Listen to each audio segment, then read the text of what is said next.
And we were talking about Manchester United and their problems, and also want to get on to Phil Foden and how good he has been. And Pep Guardiola, back page of the papers today, suggesting that he is one of the best players in the Premier League. It's the difference, Paul, between Foden and Rashford's development. The fact that Foden's benefited. I mean, different players, obviously, yeah, sure. and different talent levels, maybe. But has Foden benefited from clear, sustained guidance where Rashford has had 5 different permanent managers and been sort of raised in that team in a constant state of flux?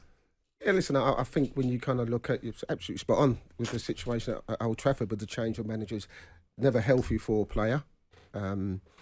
All different managers have different ideas where Rashford should play, whether it's on the left, whether it's not play at all, whether it's up front. And he seems to have suffered from that. Listen, as a player, you don't care who the manager is as long as you're playing, as long as you're in the starting 11.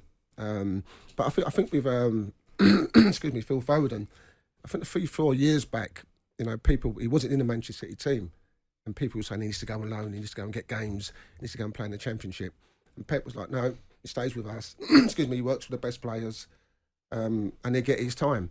And what you're seeing now, in my opinion, you're seeing world-class performances. You know, it's very people use the word great, people use the word world-class, but... Well, you told me off for calling Marcus Rashford a great player earlier, and you said maybe... Rashford's not a great player, he's a very good player. You know, he had the potential to be a great player and still has, but he's 26 now. You know, what I'm seeing in Foden is the performances that he's putting in time after time after time. Great players are not just great players when they do moments. Great players when they consistently do it week after week, month after month, year after year. The Roy Keanes, the Stevie Gerrards, Ryan Giggs, they're great players. Not ones who just do it for one season. But what I'm seeing from Foden at the moment, he can potentially be a world-class player. And you do certain things at certain times when it matters. We're now in the run-in to the end of the season. It's going to go to the wire. You know, you've got your De Bruyne, you've got all these top players, but now Phil Foden seems to be taking the game by the scruff of the neck. And it's not just his goals that he's scoring.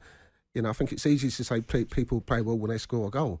But Phil Foden, his work ethic, the assists that he's doing, the goals, 18 goals I think he's got this year, his actually performances are world class. Do you think that Marcus Rashford took the game by the scruff of the neck when he smacked that ball in after 8 minutes, and everybody thought, "Wow, that is some response after the statement that he'd given in midweek"? No, not really. No, I don't. I think listen, first and foremost with Marcus Rashford, I don't think he should have come out and said anything in the first place. I think criticism's criticism at that level, any level. If you get criticism, the only way to answer the criticism is by producing it on the pitch. So when he smashed that one in from 25 yards, I thought, here we go, carry on from there. Absolutely right. But his performance then deteriorated. You know, he had a great chance when he was put through and he tried to head it and he headed it down at his feet. Obviously, the foul that Ten Hag thought was a foul was nowhere near a foul. He's got to stand on his feet. He's got to be stronger than that. But he's just got to keep his mouth shut with Rashford and just keep performing on the pitch. He doesn't need to go into the press. He doesn't need to go into social media or his PR team and start putting things out. Just concentrate on your football. And this is the kind of things that are coming out of Old Trafford. These are things that want to come out of Old Trafford if Sir Alex Ferguson was here. You want to have Sancho replying to Ten Hag on a social media platform. It would have never happened under Fergie. I know we didn't have social media at the time, Simon, but it wouldn't have been allowed. No, the regime would have been there. People would have understood where they stand. But going to the Foden point, I think it's probably undeniable that if Marcus Rashford played at Manchester City under Pep Guardiola with a group of players that would give him an example that you'd want to follow, some people like Kevin De Bruyne or Rodri or even Kyle Walker for his on-field performances, when you look around his environment and you look at the culture that he's been brought up in, his talent has probably not progressed because he's not been in the right environment. Now, whether he'd have been good enough to be able to achieve the heights at Manchester City is a debate, because I'm in the same place as Paul. I think he's a very good player. I think this characterisation of him as a world-class player and then judging him by those standards and then beating him when he doesn't get to world-class level because he ain't there in the first place is a stupid narrative anyway.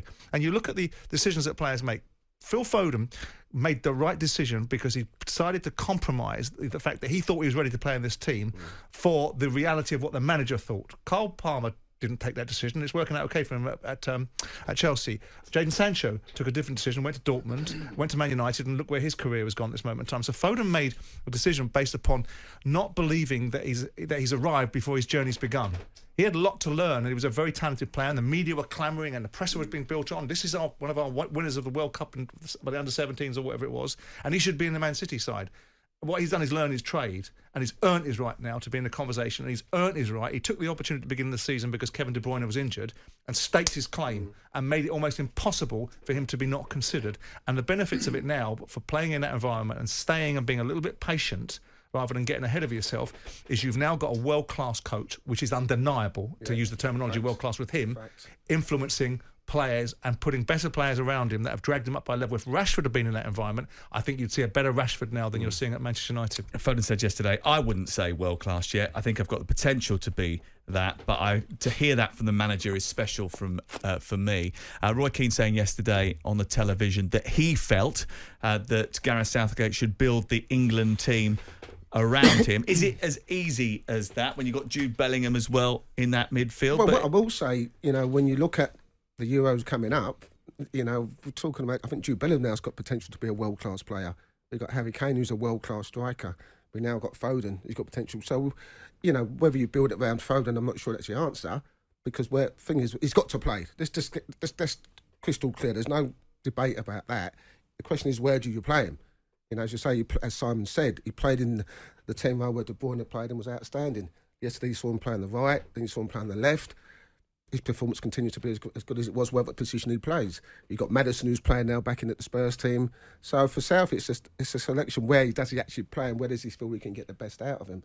But the future definitely bodes well for us. Isn't the question for him at England level, when people make these observations about build a team around certain players, and when you've got key players that are capable of operating at high levels, like Bellingham and Foden, you want to think that they're going to be deployed in a certain way. The question with Southgate, are we going to play a brand of football that enables Foden and Bellingham to be where we want them to be? Because if we're going to play the way we normally play, which is a little bit with a degree of handbrake and a pivot and two holding midfield players that react in a certain way, then the Fodens of the world are going to see what they see in England level, and when they play for England, you saw Foden playing for England in the World Cup in Qatar in games where he was just anonymous because of the way that Southgate sets him up. If Southgate's brave and says to the Euros, we are potentially the best team in this tournament and we're going to put it on you, then Foden and Bellingham will shine. I think Simon's right, and the reason why I think that when you kind of look at these top players and they spend more or less 24/7 with Pep, Klopp, okay, and they're used to doing playing a certain way, and all of a sudden you go to international clubs and they want to play a completely different way. I've always found that it was easy for me because I just played midfield, so I'm playing centre midfield, I know what I'm doing. So do you think that Gareth should look at getting as many of that Manchester City team as he can, or people that have been brought up in that Manchester City environment as he can in that team? Well, if you go back to the 80s and 90s, you go back to the Spanish teams, they're full of Barcelona players, Real Madrid players. Right? They all played the same way. The national team played the same way as Real Madrid did and as Barcelona did. England don't play the same way as Man City do, or Liverpool do, or Arsenal do. They play completely more reserved. Could they? Well, they've got the players to do it, so why shouldn't they? As I said, they play a bit more reserved, England. They really do. They look like a poor counter-attacking team, actually attacking team. But they've got the players to do it. So there is that frustration when you've got someone like Foden, when you've got someone like Bellingham, who week in and week out are performing to the levels that they're performing, then kind of feel that they can't perform that because the way the team's set up doesn't allow them to play the way they want to play. But they are going to make the key component of England's team will consist of Manchester City players, who they're not going to have in the side that's in the side. They're going to have Walker in the side. They're going to have Stones in the side, and they're probably going to have Foden in the side. Yeah, but and maybe they'll have Grealish in there as well, or on the bench. So they're going to have... And the best teams in England, when Liverpool dominated English football, when Man United dominated English football, it tended to be that their players were in the England team. My question, I suppose, is should they try and play with a little bit more of Manchester City's style injected into them? So Stones maybe stepping into midfield from the centre-back position, maybe including someone like Rico Lewis, someone like Cole Palmer, who have both grown up in that academy. I get that. But that's not the way Southie sets these teams up. If I said to you, right, Pep's going to now be the manager of England, you'll see a completely different team to England team to what you're seeing now. It's as simple as that. Okay, 03717223344. Marcus Rashford, Phil Foden, Manchester United, Manchester City. Talking points from yesterday. Anything you want to get stuck into, then why don't you give us a call and tell us what you think. 03717223344. Jim White and Simon Jordan.